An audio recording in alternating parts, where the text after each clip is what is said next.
पुढची आणखी एक महत्त्वाची बातमी आपल्यापर्यंत येते। करवीर निवासिनी श्री अंबाबाई मंदिर आणि दख्खनचा राजा श्री क्षेत्र ज्योतिबा मंदिरामध्ये आजपासून ड्रेस कोड लागू करण्यात आलाय।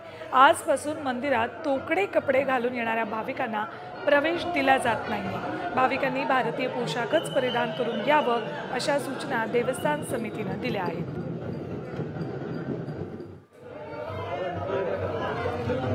तर याचा आढावा घेत भाविकांसोबत बातचीत केली आमचे प्रतिनिधी रणजित माजगावकर यांनी। करवीर निवासिनी श्री अंबाबाई मंदिर आणि दख्खनचा राजा श्री क्षेत्र ज्योतिबा या दोन्ही मंदिरांमध्ये पश्चिम महाराष्ट्र देवस्थान समितीने आजपासून ड्रेस कोड लागू केलेला आहे। सध्या या दोन्ही मंदिरामध्ये मोठ्या प्रमाणामध्ये राज्यभरातील देशभरातील भाविक मोठ्या प्रमाणामध्ये मंदिर परिसरात मंदिरात दर्शन घेण्यासाठी दाखल झालेले आहेत।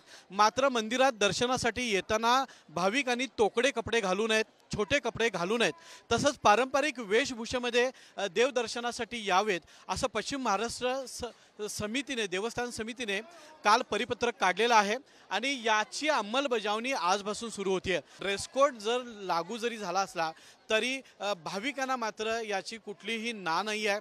ते आनंदाने हा नियम स्वीकारतायत आणि अंबाबाईचं दर्शन घेऊन पुन्हा आपल्या प्रवासाला निघून जात आहेत। कॅमेरामन सचिन सावंत सोबत मी रणजित माजगावकर, साम टीव्ही, कोल्हापूर।